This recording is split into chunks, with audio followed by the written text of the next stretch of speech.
Recently, I was speaking with a Jungian psychotherapist, and she was talking about her clients coming in experiencing dread.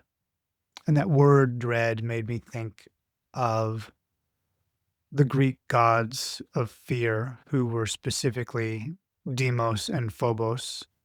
Their names meant dread and panic, or terror and panic.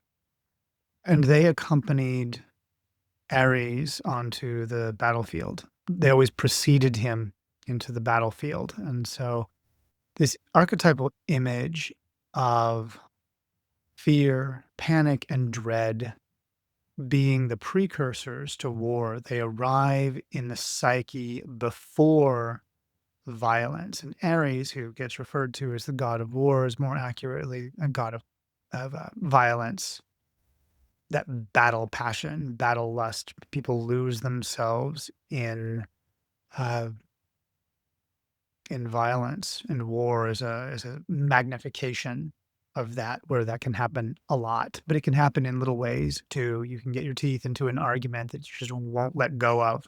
There's Aries.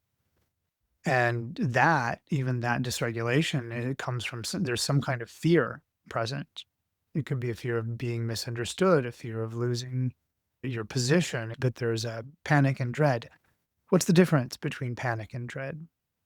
Panic is a reactive dysregulation. It's sort of random firing, running away, retreat.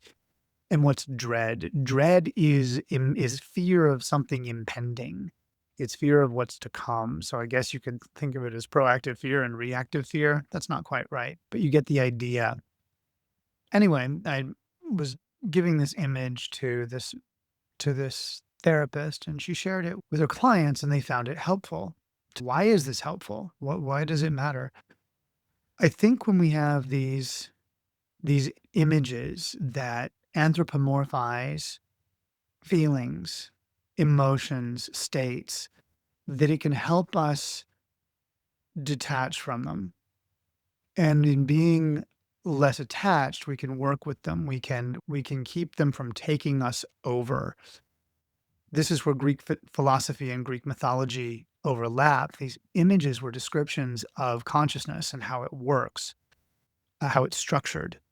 That dread and panic accompany war into battle, that precede him into battle. That's giving us information, it's insight into how our own psyches lose our center. Before violence, there's fear. Before rage, there's fear. Reactive fear, proactive fear, dread, panic. So if we can become aware of those things in ourselves, if we can be conscious that fear is present, that panic or dread is present, we can then be conscious about our relationship to violence, because violence is probably coming.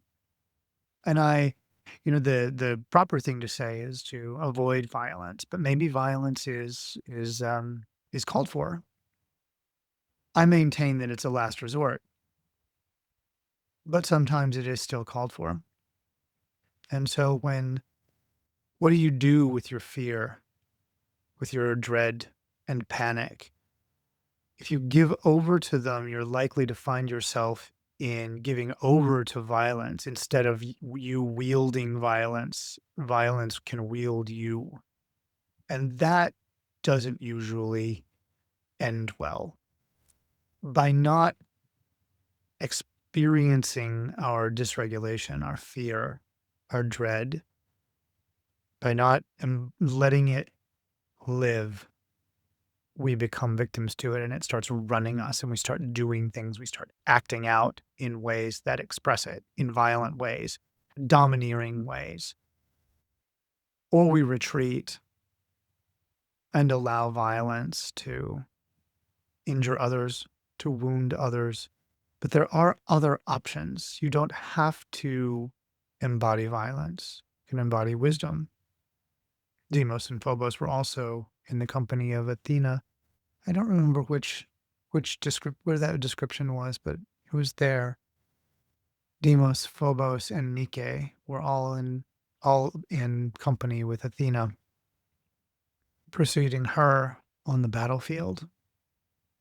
She was a different kind of warrior goddess. I hear it said that she's a goddess of defensive war, and that's not accurate. It's one piece, but she was a strategist. It was more what separated her from Ares was not defense versus offense. It was battlefield versus tactician. He was he wanted to live in the wants to live in the battle, the bloodlust. And she would rather win through craftiness, cleverness, weaving clever plans, strategy to sack a city or to defend the troops, but to win and also immoral. The law doesn't come from her, it comes from Apollo. We need all of these archetypes. They're all part of the picture. They're all part of the psyche.